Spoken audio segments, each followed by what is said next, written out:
자, 오늘 우리에게 주시는 말씀 느헤미야 6장입니다. 느헤미야 6장 1절부터 9절까지의 말씀 우리 모두 한 목소리로 함께 봉독하겠습니다. 산발락과 도비아와 아라비아 사람 게셈과 그 나머지 우리의 원수들이 내가 성벽을 건축하여 허물어진 틈을 남기지 아니하였다 함을 들었는데 그때는 내가 아직 성문에 문짝을 달지 못한 때였더라. 산발락과 게셈이 내게 사람을 보내어 이르기를 오라 우리가 오노 평지 한 촌에서 서로 만나자 하니 실상은 나를 해하고자 함이었더라. 내가 곧 그들에게 사자들을 보내어 이르기를 내가 이제 큰 역사를 하니 내려가지 못하겠노라.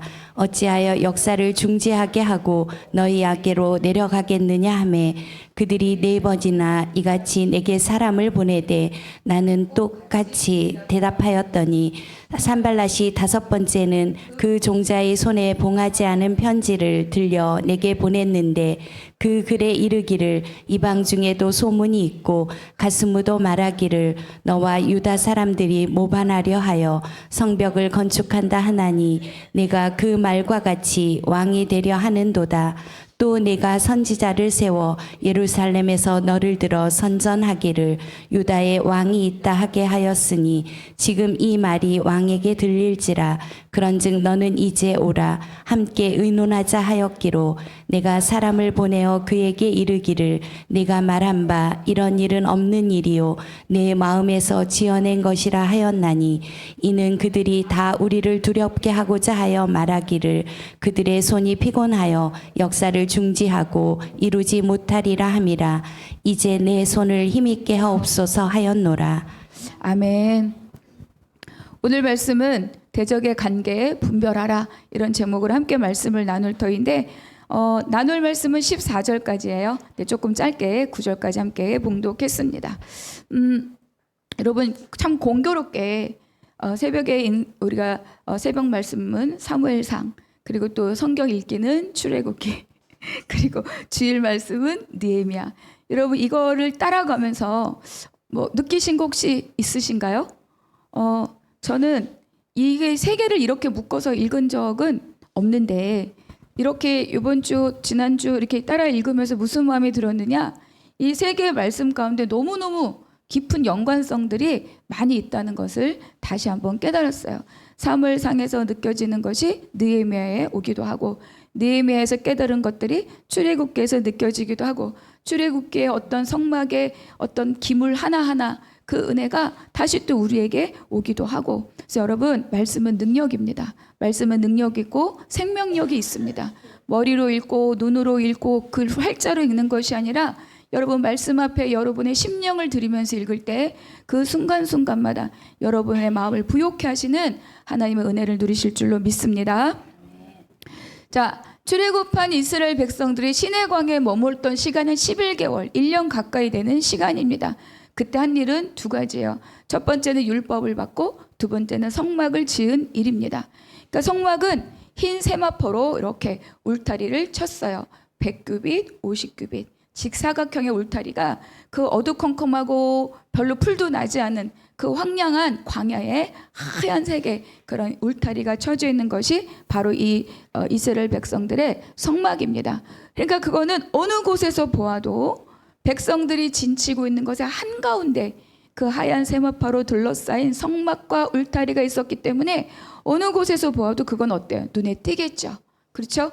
그러니까 이 울타리를 통해서 이곳은 다르다, 이곳은 특별하다, 이것은 구별되었다라는 것을 만천하에 보여주는 것이 바로 이 성막의 울타리였습니다. 그러니까 또 이 세마포 울타리는요, 높이가 2m가 좀 넘어요. 그러니까 웬만한 사람들이 이렇게 들여다볼 수 있다 없다? 들여다볼 수 없어요.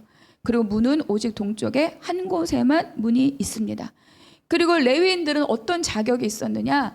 혹시라도 정해진 문으로 들어오지 않고 울타리를 넘나보거나 목마를 타고 울타리를 넘어보거나 발까치를 들여보려 하거나 이렇게 틈을 보는 사람들을 죽일 수 있는 권한이 레위인들에게 주어졌어요. 그러니까 이 레위인들을 통해서 지키고 보호하는 것이 무엇이냐? 울타리를 지키는 게 아니에요. 울타리가 둘러싸고 있는 성막, 그 안에 있는 지성소, 그 안에 있는 하나님의 법궤를 지키기 위함이죠. 왜냐하면 하나님께서 우리 출애굽기를 읽을 때 읽었던 본문인데 거기서 내가 너와 만나겠다 이렇게 말씀하셨죠. 하나님의 말씀이 법이고 하나님의 말씀이 창조의 능력이고 하나님의 말씀이 생명인데 내가 거기서 너와 만나겠다 이렇게 말씀하신 거죠. 그러니까 성막과 울타리는 나라와 나라를 지키는 방어복과 보호막과 같은 역할을 하는 것이 바로 이 성막이고 그리고 이 울타리예요. 자, 우리가 느헤미야를 쭉 따라 읽으면서 느헤미야에서의 가장 핵심적인 내용이 뭐죠? 바로 성벽입니다. 성벽을 재건한다. 그래서 제가 그때 말씀드렸습니다. 성벽을 재건하는 것은 뭐라고요? 나라를 세우는 것과 같다. 그러니까 흰 세마포 울타리와 그 안에 있는 성막이 있고 거기 사방에 이스라엘 백성들이 진을 치고 있을 때 다른 종족이 보면 어때요? 저기는 저기만의 나라가 있구나. 애굽으로부터 그 백성들을 이끌어낸 그 놀라운 신의 나라가 저기 있구나라고 구별되고 보여지는 거죠. 그러니까 성벽을 짓는다는 것은 다시 그 일을 한다는 거예요. 누가? 느헤미야와 이스라엘, 귀환한 이스라엘 백성들이. 그런데 성벽을 재건하는 많은 세력들이 있었어요. 그를 방해하는. 그러니까 성벽 재건에 참여하는 자만큼이나 그것을 회방하고 방해하는 세력들이 있었던 거죠. 그러니까 그들은 성벽 재건을 방해하는 것 같지만 실질적으로 뭘 하는 거예요? 하나님의 나라를 대적하는 일을 하고 있는 거죠. 그래서 이 대적들의 방해 공작 방법은 우리도 유념해서 봐야 돼요. 왜 그렇습니까? 이 대적들이 성벽 재건을 방해하는 공작 방법들은 바로 사탄이 갖고 있는 컨텐츠예요. 사탄이 하나님의 백성들의 일을 회방할 때, 사탄이 하나님 나라를 살지 못하도록 우리를 가로막고자 할 때 사용하고 있는 컨텐츠가 바로 이 대적들이 쓰고 있는 그런 방법인 거죠. 왜냐하면 우리는 믿음의 삶을 살면서 늘 이 대적들의 공격 앞에 노출되어 있죠. 금요 예배 때도 올해 시작하면서 계속 나누었는데 우리가 영적 전쟁에 대해서 우리는 믿음을 선택하고 예수를 주로 받아들이는 그 순간부터 우린 전쟁에 나선 거예요. 내가 의도하든 의도하지 않든 내가 나라를 바꾸고 나의 주인을 바꿀 때 전 주인이 가만히 있지 않는다는 겁니다. 어떻게든 사로잡혔던 자 도로 빼앗아 오기를 호시탐탐 노리고 있는 것이 바로 사탄이죠. 그러니까 무너졌던 하나님의 나라를 다시 세우는 일에 이 대적들이 그렇게 열심을 내고 있는 것을 빗대어 보면 우리가 하나님 나라의 백성으로 하나님 나라의 삶으로 살고자 하는 것들을 대적들은 끝까지 못하게 하도록 회방하는 것이 그들의 사명과 같은 거예요. 그래서 이 다양한 방해 공작이 가장 집중되어 나타났던 것이 어디냐면 느헤미야 4장입니다. 그래서 가장 첫 번째 뭐였죠? 조롱의 말, 비난의 말. 그래서 우리의 싸움은 언어로부터 시작한다 말씀드렸어요. 언어가 심겨지는 거죠. 부정적인 말, 비난의 말, 조롱의 말, 업신여김의 말. 그러면서 나를 잃어버리게 만드는 거예요. 그런데 다행히 그때 느헤미야도 그 말에 반응하지 않았고 아무도 그 일에 반응하지 않고 계속 성벽을 쌓고 돌을 치우고 돌을 세우는 그 일에만 집중하고 있었어요. 결국은 우리가 하나님께 집중하고 나에게 맡겨진 일에 집중하고 말씀에 집중하고 할 일에 집중할 때 우리가 사탄이 우리를 공격하는 부정의 말들로부터 우리를 어때요? 보호할 수 있다는 겁니다. 여기저기 기웃기웃 그럴수록 우리는 중심을 잃어버릴 수밖에 없어요. 두 번째 공격한 것이 뭐냐? 그들이 무장했죠. 그리고 생명을 담보로 위협했습니다. 공포심을 불어넣어요. 생명에 위협받는다고 생각하니까 이들에겐 두려움이 왔죠. 그래서 뭐가 돼요? 낙심을 이룹니다. 아, 우리가 성벽을 재건하지 못하게 될 것 같아. 이렇게 말하게 되는 거죠. 그래서 이때도 바로 느헤미야의 탁월한 지도력으로 백성들의 마음을 다잡았어요. 근데 그때 더 깊은 은혜가 뭐였느냐? 하나님께서 이 대적들의 꾀를 패하셨다. 그러니까 대적들이 아무리 하나님의 백성들을 방해하고 회방할지라도 그것까지도 다스리는 분이 누구시다? 하나님이시라는 겁니다. 그래서 여러분, 하나님을 붙드는 자는 천하무적이에요. 여러분 이것을 믿고 가시기를 부탁을 드립니다. 그래서 그러한 하나님이 대적의 꾀를 패할 뿐만 아니라 느헤미야와 느헤미야 측근 종자들과 백성들이 다 함께 마음을 모아서 스스로 무장한 거죠. 그래서 결국은 그들도 그 공격을 포기하게 만들었습니다. 그러니까 지도자와 또 그를 따르는 중간 지도자들과 백성들의 이 연합된 헌신은 결국 그들의 내적인 무장을, 외적으로 칼을 들고 방패를 든 것보다 그들의 마음의 무장을 더 든든하게 했기 때문에 더 이상 대적들의 꾀는 효력을 발휘할 수 없었어요. 여러분, 여러분의 마음을 무엇으로 채우고 계십니까? 하루 가운데 여러분, 제가 여러분에게 함께 합시다라고 말한 것이 24시간을 필요로 하지 않아요. 끼케 1시간 쓰면 끝나는 일들입니다. 여러분, 24시간 중에 1시간 마땅하게 쓰시기를 바랍니다. 그것을 통해서 여러분의 심령 가운데 무장함이 생기는 거예요. 방패가 생기고 갑옷이 생기고 무장함이 생겨서 늘 나를 없이 여기며 툭툭 건드렸던 모든 악한 것으로부터 나를 지키고 보호할 수 있는 내 심령의 성벽들이 세워질 줄로 믿습니다. 그래서 외부에서 아무리 이들을 공격하여도 이 성벽을 재건하는 일은 멈춤이 없었어요. 그런데 그 안에 위기가 생겼습니다. 그것이 뭐냐면 바로 그 내부 백성들 안에, 다 하나님 나라의 백성들 그 안에서 내부의 균열이 생긴 거죠. 백성들 사이에 원망이 일어났습니다. 여러분, 공동체가 급격하게 힘을 잃어가는 것은 외부의 공격이 아닙니다. 내부의 분열이 가장 힘을 잃게 되는 근원, 원인인 거죠. 여러분, 우리 개인도 그래요. 우리가 아프고 찢어지고 다치고 이런 것들은 수술이 가능해요. 근데 여러분, 내 마음에 분열이 일어나면 그거는 감당하기 어렵습니다. 그러니까 마찬가지예요. 개인의 몸인 성전도 그러한 것처럼 하나님 나라의 백성들의 공동체적인 삶도 마찬가지입니다. 외부에서 비난할 때 다 함께 스크럼 짜고 나설 수 있어요.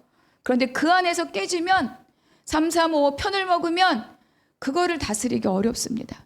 바로 그러한 위기가 생겨난 거예요. 근데 여러분, 기도 많이 한다고 이런 일이 안 생긴다? 그런 것이 아닙니다. 생깁니다. 그런데 기도 많이 하고 마음으로 무장했던 공동체는 그거를 이기는 거예요. 기도하지 않고 재밌고 편한 것만 따랐던 공동체는 그때 무너지는 겁니다. 공격이 생기지 않는 것이 아니라 무장하고 준비하고 싸우고 채웠던 공동체는 공격을 이기는 거고, 그러지 않고 재미나게 편안하게 즐겁게 그랬던 때는 공격할 때 어때요? 무너지는 거예요. 그 차이입니다. 자, 이렇게 내부 분열이 일어났을 때 백성들이 부르짖었다. 우리에게 아무 힘이 없도다. 누구도 우리를 도와줄 것 같지 않은 거예요. 그때 느헤미야가 바로 민장들을 부르고 귀족들을 부릅니다. 그러니까 성벽을 재건했던 그 목적과 이유를 다시 한번 확인시켜 주는 거예요. 우리가 왜 이 어려움을 뚫고 성벽을 세우고자 했는가? 당신들이 돌아와서 이곳에 이렇게 어려운 땅에 머물고 함께 가는 이유가 무엇이냐? 이렇게 물어본 거죠. 하나님의 나라를 세우고자 했는데 그곳에 세상의 질서가 들어왔어요. 그래서 차별과 소외와 억압과 기득권의 횡포가, 이런 것들이 막 공동체를 휘젓기 시작했던 거죠. 느헤미야는 이것을 다 잡았습니다. 개인의 소리로 다 잡은 것이 아니라 원래 하나님이 그 공동체에 부어주셨던 하나님의 나라의 백성, 출애굽할 때부터 약속하셨던 것, 그리고 가나안에 들어와서 말씀하셨던 것, 그리고 왕조를 이루었다가 왕조가 망해가면서 하나님 버리지 않게 하셨던 것, 그것을 기억하게 하는 거죠. 왜 성전을 새로 세웠습니까? 그곳에 하나님이 계시기 때문에 성전을 세운 거예요. 왜 성벽을 새로 세웁니까? 하나님의 나라의 핵심의 성전을 지키고 보호하고 그 백성들을 지키기 위해서 성벽을 세우는 거죠. 그것을 이용해서 개인적인 탐심을 만족하게 하기 위한 것이 아니라는 것을 알게 하는 겁니다. 우리가 지난주 말씀이지만 지지난주 5장 11절 한번 같이 읽어볼까요? 시작.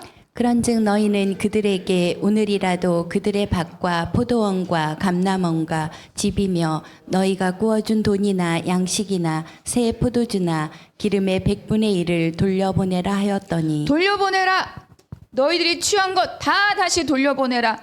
너희가 사람을 돈으로 바꿨던 것 그 이자 다 받지 말아라. 이렇게 말한 거죠. 그래서 귀족과 민장들이 이 일을 다 알겠습니다. 그렇게 하겠습니다. 맹세했어요. 그리고 여호와를 찬송하였다. 여러분, 공동체가 나와 너를 동등히 여길 때 그때 그 자리에 화평이 일어납니다. 나는 높은 자고 너는 낮은 자고. 제가 말하는 것은 아무나 막 하자는 뜻이 아닙니다. 인격 대 인격으로 하나님 나라의 동등한 백성이라는 자격으로 너는 돈이 없으니 내가 너를 사서 내 종으로 부리겠다. 사람과 돈과 물질을 맞바꾸는 것이 아니라 가난한 자나 부한 자나 함께 누릴 수 있는 것을 인정할 때 그때 그 안에 참 평안이 오는 거죠. 오늘이라도 오늘 당장 실천하자. 오늘 그날처럼 해보자. 이것이 그 백성들의 마음을 위로하였습니다. 백성들 안에서 원망의 찬양으로 바뀌었죠. 원망의 마음이 변화되어서 이 일을 이끌어 가시는 하나님을 찬양하고 그 일에 함께하는 동족들을 인정하고, 그래서 그 안에 이 공동체의 힘이 외부의 공격을 받았을 때보다 내부의 깨어짐을 다시 회복했을 때 더 크게 그들에게 위로가 되고 힘이 되었습니다. 여러분, 위기를 이긴 공동체가 갖고 있는 강력한 힘을 여러분은 상상해 보셨습니까?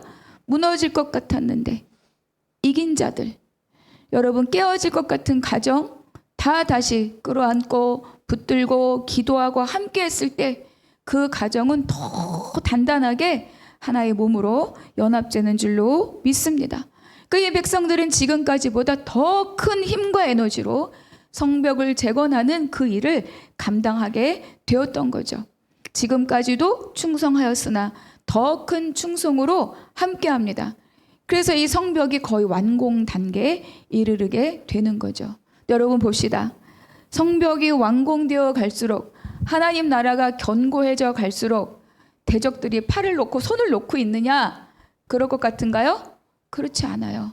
하나님의 나라가 견고해질수록 그것을 무너뜨리려고 하는 대적들의 세력도 그 관계도 점점 더 치밀어집니다.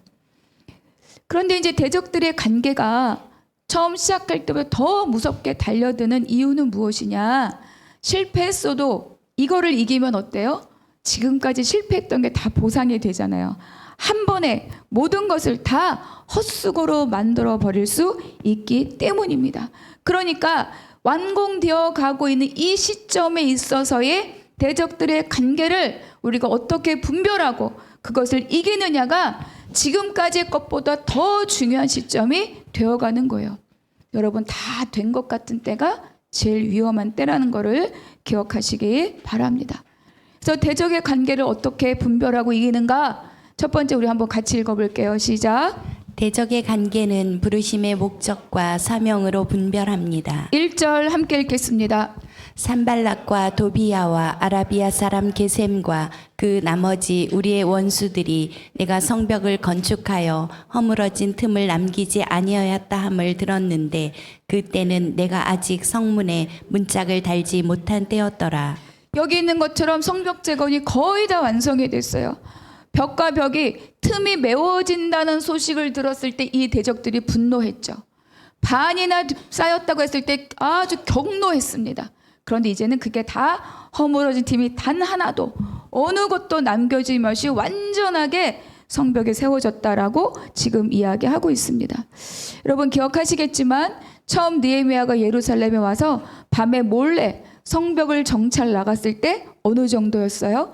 자기가 탄 짐승이 지나갈 곳도 없을 만큼 그렇게 무너지고 처참하게 훼손되었던 것이 바로 이 예루살렘 성벽이었습니다.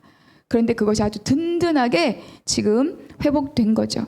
그동안 느헤미야와 그 백성들의 헌신, 마음을 들인 수고 이런 것들이 여기까지 이끌어 온 것입니다. 그러니까 이 번듯하게 세워진 이 성벽을 봤을 때 얼마나 서로 마음이 뿌듯했겠습니까? 그런데 이 소식을 누구도 들어요? 1절 앞에 보니까 대적들도 들었다. 여기 보니까 산발락과 도비아와 아라비아 사람 게셈 뿐만이 아니라 그 나머지 우리들의 원수, 그러니까 회방하고 있는 세력들도 만만치 않게 지금 확장되어 있다는 것을 우리에게 말씀해 주고 있죠. 그래서 이 소식을 들은 자들이 이것을 회방하고자 관계를 씁니다. 다시 말해 음모를 꾸미는 거예요. 그 음모의 내용이 뭐냐? 명예로운 초대를 합니다. 명예로운 초대를 빙자한 암살 음모입니다. 2절 같이 읽어볼게요. 시작. 산발락과 게셈이 내가 사람을 보내어 이르기를 오라 우리가 오노 평지 한 촌에서 서로 만나자 하니 실상은 나를 해하고자 함이었더라. 그러니까 문짝만 달면 느헤미야도 일이 끝나고 이 대적들 더 이상 공격할 빌미가 없죠. 끝나는 거잖아요. 그러니까 얼마 남지 않은 이 시점은 이 대적들에게도 얼마 남지 않은 기회인 거예요. 마지막 기회와 같은 거죠. 그러니까 더 치밀하고 더 강력한 관계를 꾸밉니다. 그것이 뭐냐면 느헤미야를 암살하고자 하는 거예요. 그러니까 이 공사 전체를 향해서 대적했던 그들의 음모나 공격이 이제는 한 사람을 향해 가는 거죠. 그게 누구예요? 지도자입니다. 지도자가 무너지면 그 공동체는 끝나요. 그러니까 지금 집중적으로 이 느헤미야를 공격하는 거죠. 그래서 오라 오노 평지 한 촌에서 우리 서로 만나자 이렇게 초청을 하죠. 그러니까 이 오노라고 하는 것은 유다의 경계와 사마리의 경계 이 접경에 있는 지역이에요. 그리고 산발랏의 고향 땅과 같은 곳입니다. 그러니까 산발랏이 있는 곳으로부터 또 느헤미야가 있는 예루살렘부터 중간 지점이긴 하지만 이 느헤미야가 안전한 지대가 아니에요.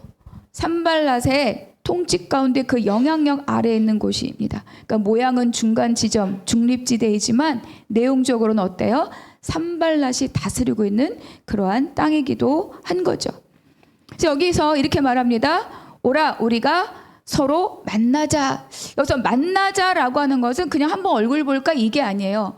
공식적인 미팅의 자리에 당신을 초대한다 이런 뜻이에요. 그동안 한 번도 없었던 일입니다. 단 한 번도 이들이 느헤미야와 만나서 무언가 문제를 같이 풀어보자라고 부른 적이 없어요. 그러니까 지금 어떤 상황이냐?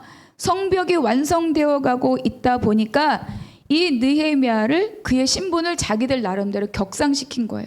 우리와 회담을 할 만한 자로 인정해주고 공적인 회합의 자리에 지금 느헤미야를 초대한 거죠.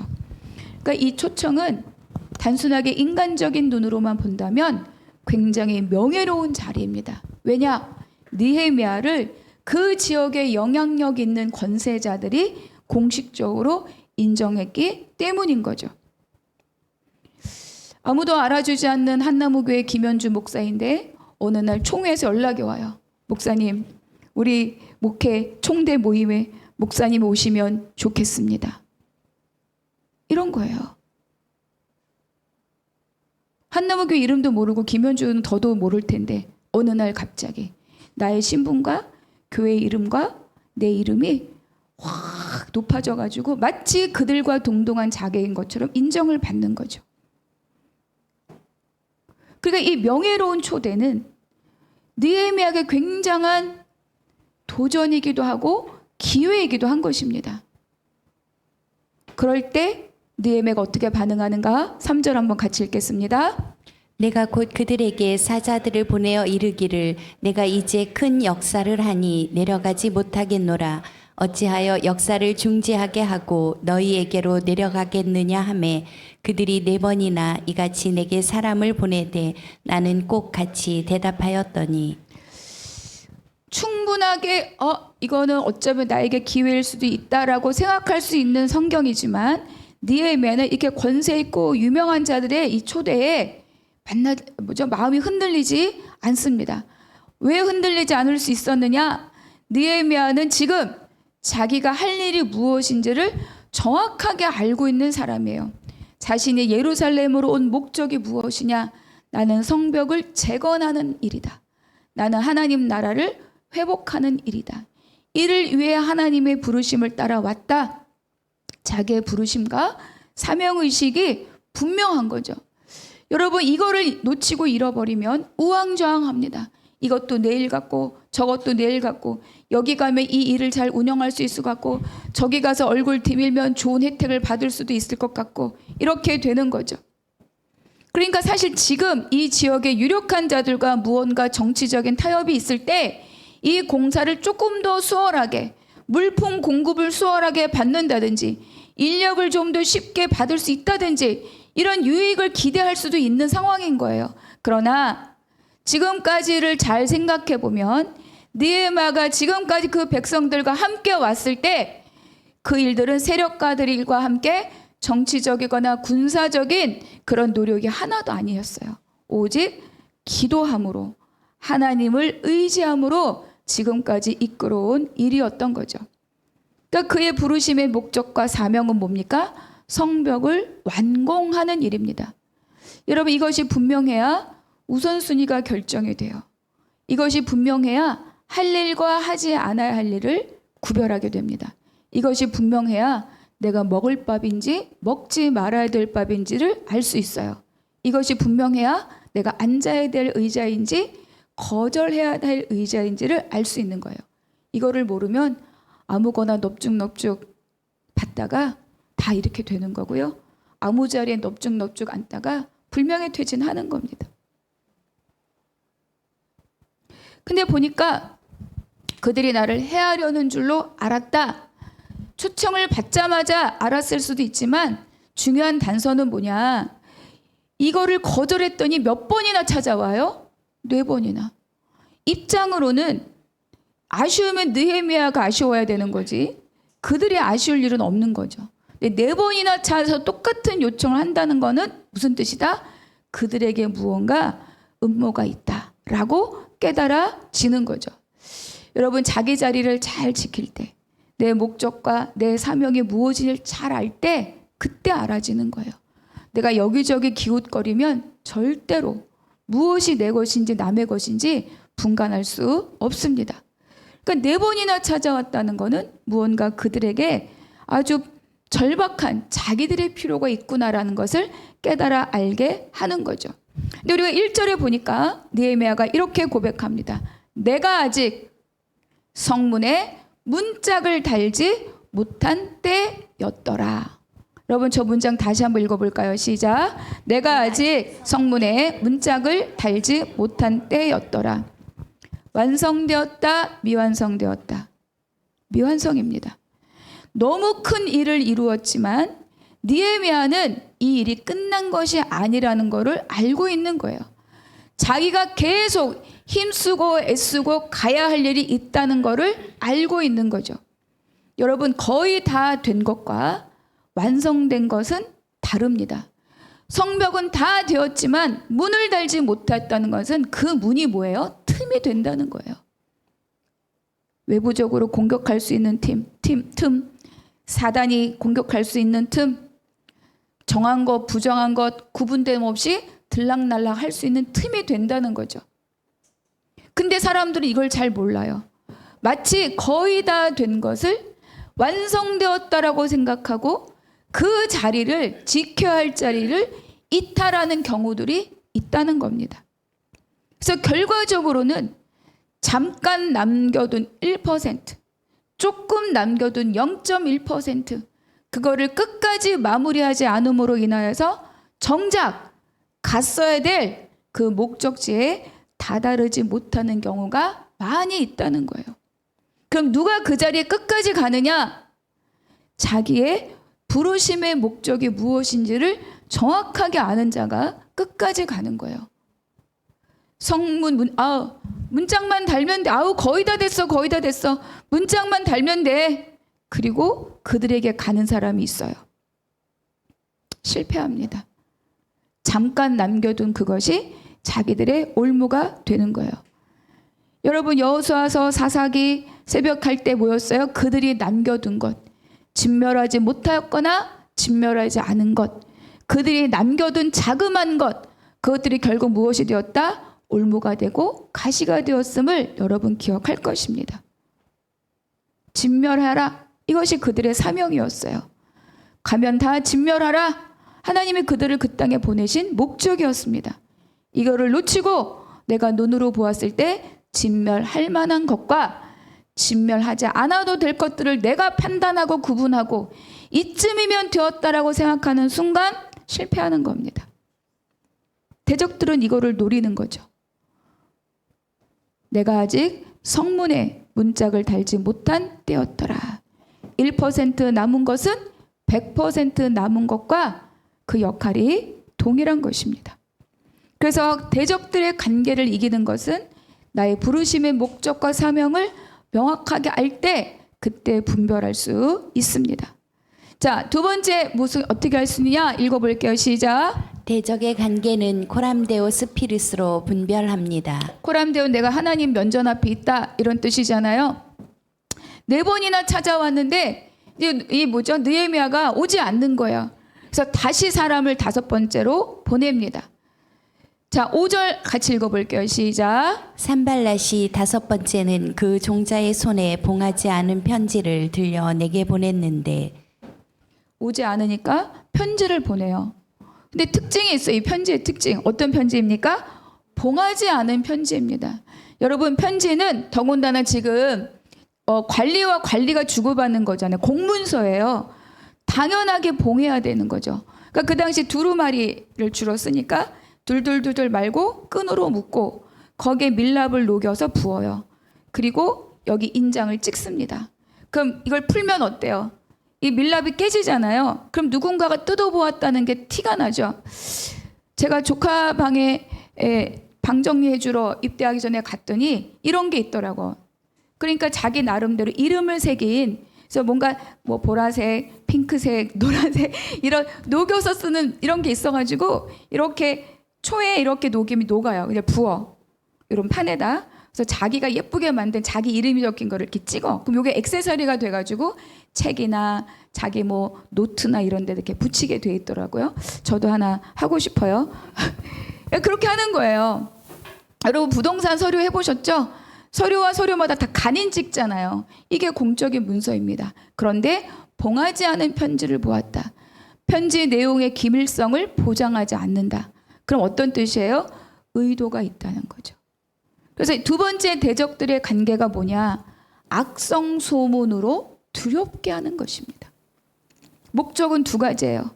첫 번째는 뭡니까? 누구라도 펼쳐보게 하면서 여기에 적힌 내용이 그런가 봐, 사실인가 봐, 진짜일까? 이렇게 소문을 내게 만드는 거예요. 그리고 이 소문이 퍼져서 어디까지 가게 만들고자 한다? 바로 아닥사스다 왕, 페르시아 왕에게까지 이 소문이 흘러가게 만들도록 하는 것이 바로 이 봉하지 않은 편지가 갖고 있는 이 음모론인 거죠. 그러니까 요즘으로 말하면 출처와 근거도 알 수 없는 그 악성 댓글 막 게시판에 막 익명으로 엄청나게 이랬다 저랬다 막 이런 거랑 똑같은 거예요. 근데 내용은 이렇습니다. 6절 먼저 읽어볼까요? 6절 시작.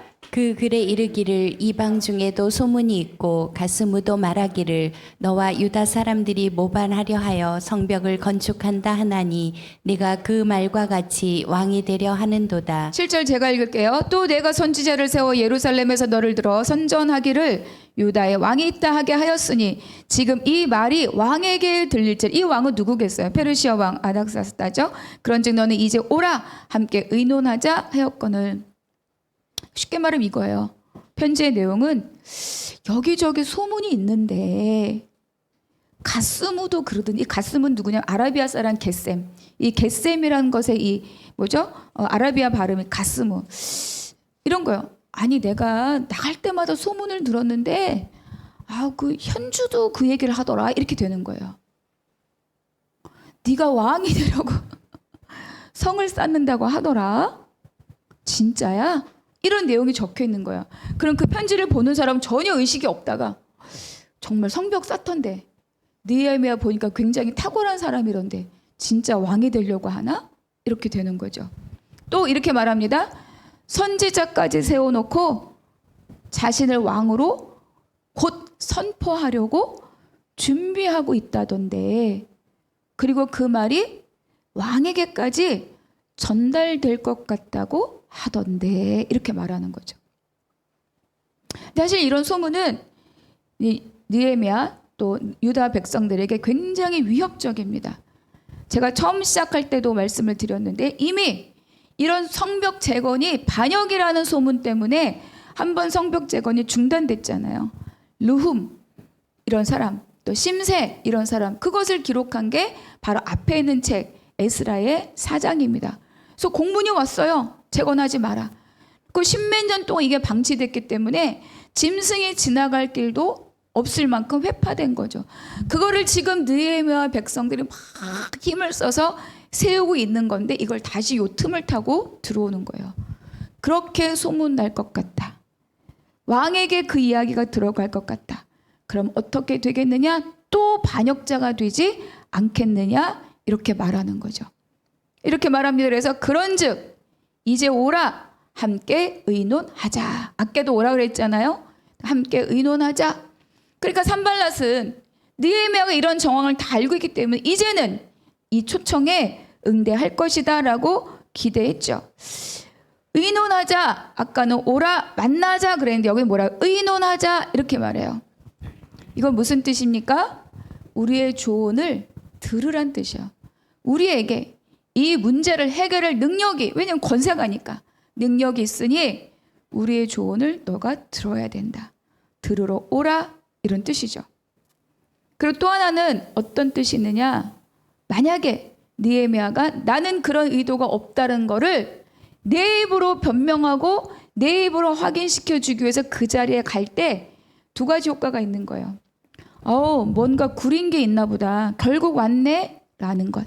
또 하나는 예루살렘을 떠나서 그곳 오노까지 갔기 때문에 무방비잖아요. 다시 한번 느헤미야를 살해할 수 있는 기회가 주어지는 거죠.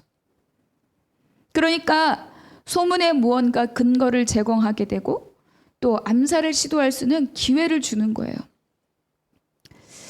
여러분 누구와 어울리십니까? 여러분 주변에 어떤 말을 하는 사람들과 주로 어울리십니까? 어떤 은혜를 끼치는 자들과 함께 하십니까?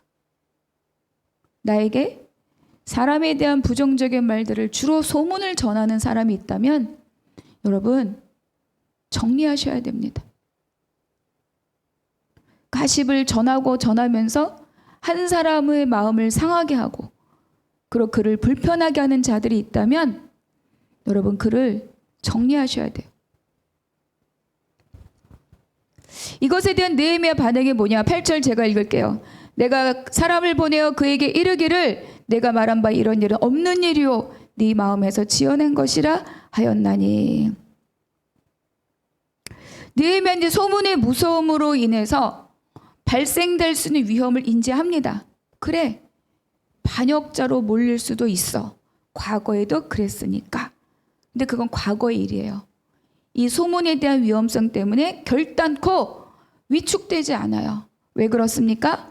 지금까지 페르시아부터 여기까지 온 모든 여정들이 하나님 앞에 비추어 봤을 때 어떻다? 정직한 일이었다는 겁니다. 내가 하나님 앞에 부끄러울 것이 없다. 그러니 그 일은 누가 정리하실 것이다? 하나님께서 이 일을 정리하실 것이다.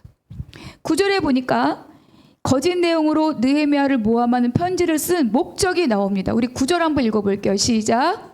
이는 그들이 다 우리를 두렵게 하고자 하여 말하기를 그들의 손이 피곤하여 역사를 중지하고 이루지 못하리라 함이라. 이제 내 손을 힘있게 하옵소서 하였노라. 이렇게 편지를 쓴 모함하는 편지를 쓴 목적이 뭐라고요? 그들을 두렵게 하고자 하였다. 과거를 끌어와서 현재로 가지고 오게 하고 그러면서 또다시 반역자로 몰릴 것에 대해서 공포심을 갖게 하고 하나님을 불신하게 하고 그리고 자기 계획을 따라갈 수 있도록 조장하고자 함이었다는 거예요. 여러분 사탄이 우리의 마음을 가장 빠르게 공략하는 방법이 두려움입니다. 그리고 불안이에요. 두려움에 사로잡히고 불안에 사로잡히면 사람들은 하나님을 잊어버려. 그리고 계속 자기 방법을 찾아가요. 창세기부터 지금까지 다 마찬가지입니다. 하나님이 가인에게 가인은 아무도 죽일 수 없다라고 표를 하나님이 직접 주셨지만 이 표를 믿지 못해요. 다 나를 죽일 것 같아요. 하나님의 표가 있었지만 이 표를 믿지 않고 자기가 스스로 성을 쌓습니다. 그곳에 살아요. 그것이 사람이 두려움이 갖고 있는 무서운 부정적인 힘인 거죠. 하나님을 믿지 못하게 합니다. 그래서 결국 어떻게 돼요? 이 일을 중단하게 만드는 거죠. 이 일을 더 하면 안 되겠다. 그때쯤 우리가 내몰릴 수도 있겠다. 또 조서가 오면 이 일이 다 더 이상 헛수고가 되겠다. 그만하자. 이렇게 만든다는 거죠. 그런데 느헤미야가 가만히 돌아보니 처음 시작할 때부터 예루살렘에 대한 소식을 들었을 때부터 지금까지 하나님 앞에 내가 섰을 때 하나도 내 계획으로, 내 욕심으로, 내 뜻으로 한 일이 없었더라. 그러니 이런 일은 없는 일이라는 겁니다. 여러분의 마음이 하나님 앞에 정직하다면 여러분 어떤 상황이 와도 여러분 두려워할 필요가 없습니다. 그 일은 누가 책임지십니까? 하나님이 책임지시는 거죠. 그래서 이 느헤미야 다시 하나님 앞에 나와서 기도합니다. 이제 내 손을 힘있게 하옵소서. 하나님, 여러분 정말 주님 앞에 부탁하고 싶은 언어로 이 문장을 여러분의 언어로 쓰세요. 하나님, 나를 붙들어 주세요. 하나님, 내가 감당할 수 있도록 힘을 주세요. 하나님, 나 좀 도와주세요. 라고 여러분의 언어로 이 느헤미야 문장을 붙드시기를 바랍니다. 느헤미야에게 부어주는 그 은혜가 여러분에게 동일하게 흘러갈 것입니다. 말씀은, 기도는 능력 있기 때문인 거죠. 여러분, 생각한다고 두려움이 없어지지 않아요. 두려움은 내가 하나님 앞에 붙을 때, 하나님께 붙을 때 없어지는 거예요. 오직 하나님이 나의 피난처시오, 요새시오, 산성이시다. 그렇게 사울의 추격을 피해 도망다니면서 다윗이 매일 노래하잖아요. 나의 피난처는 여호와시다. 여호와가 나의 산성이시다. 여호와가 나의 요새이시다. 무슨 맨날 도망다니고 숨고 도망가고 숨고 도망가고. 근데 피난처시오 요새시오 바이시다. 여호와께서 다윗을 넘기지 아니하셨더라. 그게 하나님의 보호하심입니다. 여러분, 하나님께 의지할 때 하나님께서 피할 길을 주시고 하나님이 길을 주시는 거예요. 세상은 우리에게 생명의 길을 주지 않습니다. 세 번째입니다. 읽어볼 거예요. 시작. 대적의 관계는 하나님의 법에 비추어 분별합니다. 10절 함께 읽겠습니다. 시작. 그 후에 무에다벨의 손자 들라야의 아들 스마야가 두문불출하기로 내가 그 집에 가니 그가 이르기를 그들이 너를 죽이러 올 터이니 우리가 하나님의 전으로 가서 외소 안에 머물고 그 문을 닫자 저들이 반드시 밤에 와서 너를 죽이리라 하기로. 세 번째 관계가 사실은 제일 은밀하고 제일 위험해요. 이 관계는 뭐냐? 거짓 호의를 통한 미혹입니다. 10절에 등장한 이 사람들 이름이 다 거룩해요. 무헤다벨, 하나님께서 더 좋게 하신다, 이런 뜻이에요. 들라야, 하나님께서, 여호와께서 구축, 쌓으셨다, 구축하셨다. 스마야, 이건 쉐마에서 온 말이에요. 쉐마. 그래서 여호와께서 들으셨다, 이런 뜻을 갖고 있어요. 그러니까 이 이름만 보아도 이 스마야라고 하는 사람은 굉장히 믿음의 가문에서 태어난 사람이라는 것을 알 수 있어요.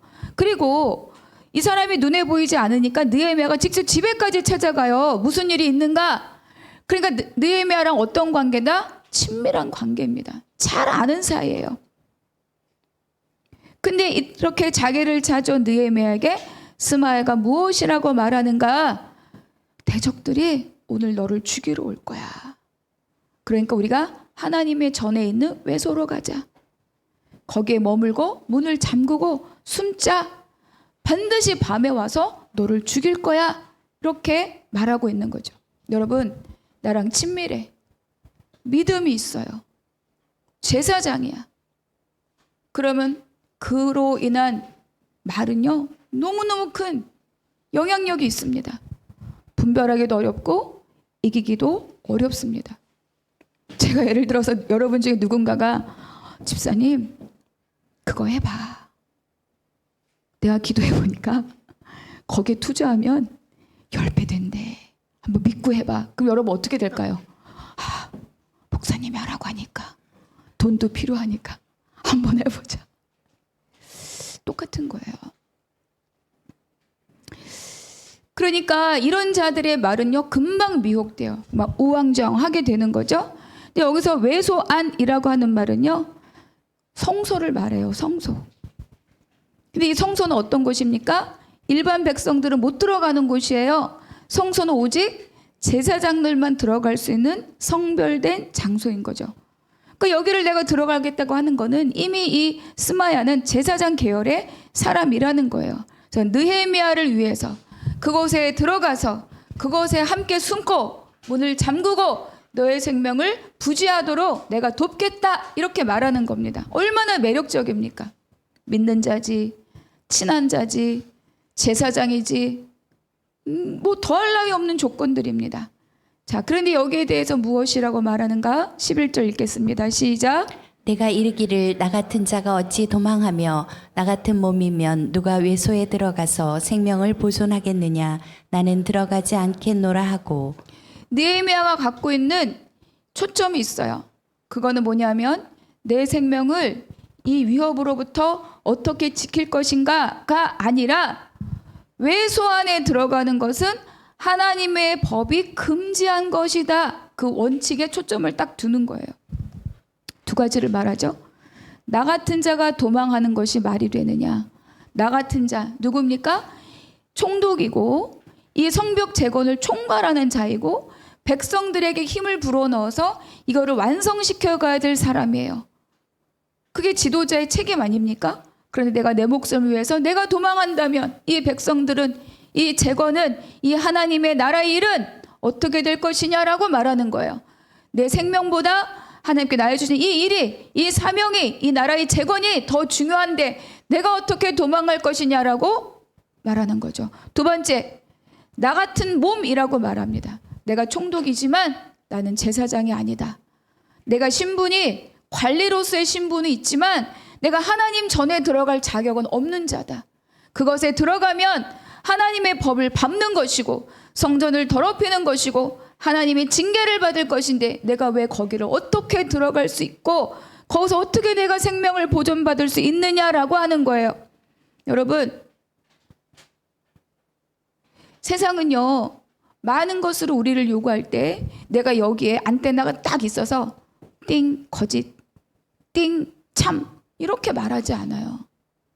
그런데 그것을 분별할 수 있는 기준이 뭡니까? 캐논, 진리, 하나님의 말씀이라는 겁니다. 아무리 나를 위해서 권면하는 거라 할지라도 하나님이 금하신 것을 하도록 만드네? 그럼 어떻게 되는 거예요? 거절하는 거죠. 막 영적으로 뭐 어째서 막 눈을 감았더니 하나님이 노라고 말씀하셔서 아닙니다가 아니라는 겁니다.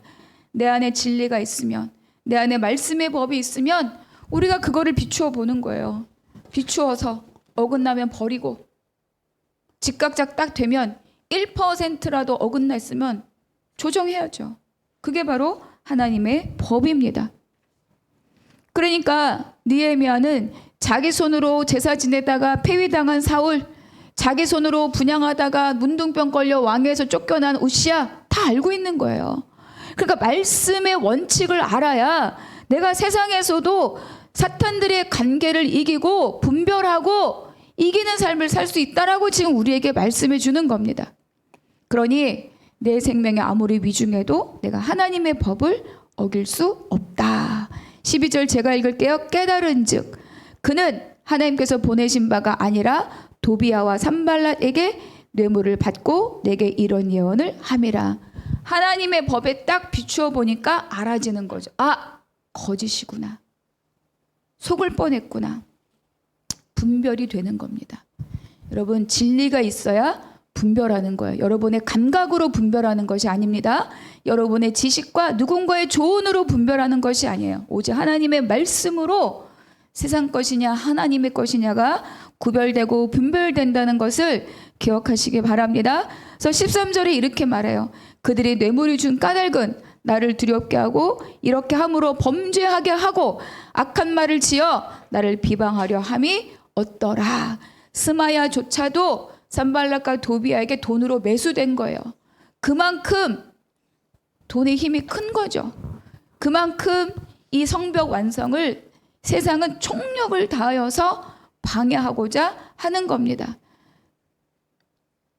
신비한 능력으로 분별되는 것이 아니라 오직 진리의 말씀으로 교묘한 음모인지 하나님 열어주신 생명의 길인지가 분별되고 그 말씀을 갖고 있는 자에게 지혜가 오는 것입니다. 결국 스마일을 통하여서 맡기신 사명을 완수하지 못하고 비방거리와 조롱거리로 만들고자 했던 것이 이 세 번째 관계인 거죠. 여러분, 우리가 요즘 새벽에 계속 사무엘상 하고 있잖아요. 거기 두 인물이 굉장히 대조되죠. 누구입니까? 사울이 있고 그리고 다윗이 있어요. 사울도 자기 생각대로 가기도 하고 다윗도 때론 자기 생각으로 가기도 합니다.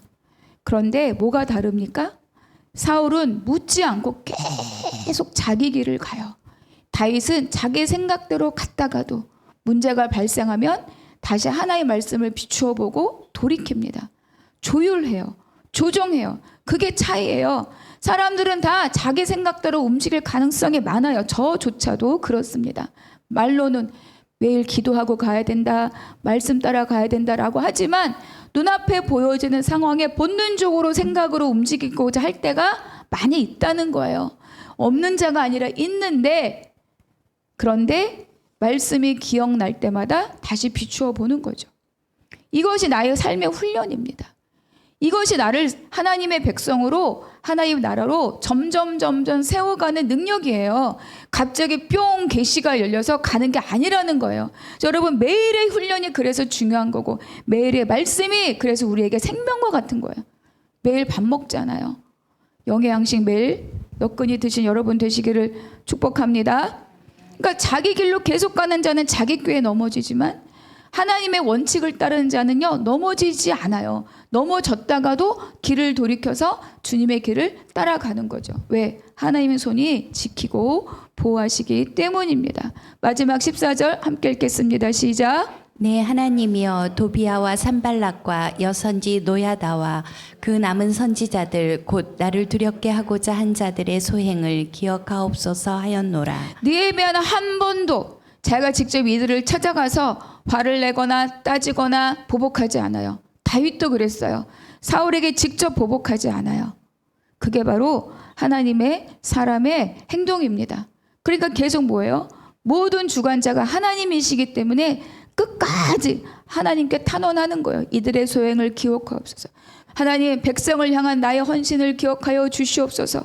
나를 해하고자 하고 하나님 나라 일을 방해하고자 하는 이들의 소행을 기억하여 주시옵소서.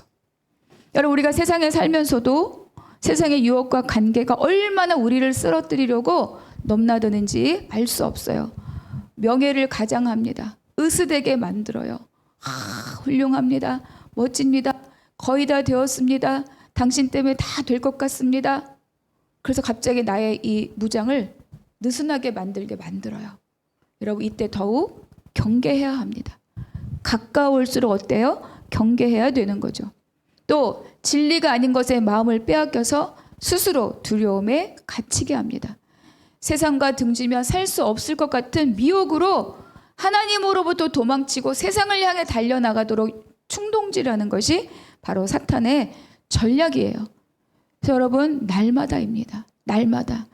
날마다 자기 십자가를 지고 주의 길을 따르라야 하는 것처럼 그 길을 가려면 날마다 말씀과 기도가 여러분을 붙들고 갈 수 있도록 여러분을 거기에 내어 드려야 하는 거죠. 기도의 성자라고 하는 E.M. 바운주라는 분이 있어요. 여러분, 기도의 능력, 이렇게 기도에 관한 책을 많이 쓰신 분인데 이렇게 한 구절이 있습니다.